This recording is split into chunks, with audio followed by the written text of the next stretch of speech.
coming in from TLAC. But Feather Airstrike push out na naman ang members ng ating UDG, pero ito na naman sila.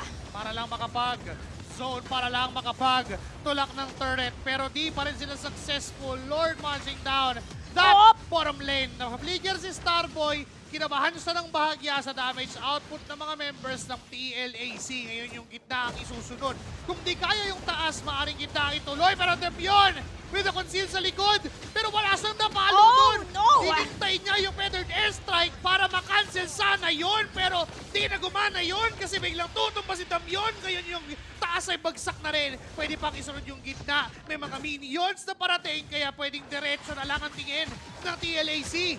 Focus sa goal, diretso lang sa kanilang respective objective. But it seems like Teddy Cutie just trying to push out yung mga members ng ating mga academy. Pero Glorious Battery was brought upon here para may ipit lang doon. Nakaan sila ng bangka ng Mountain Stalker. Ngayon si Lakes hindi na makaalis pa sa kamay ng TLAC.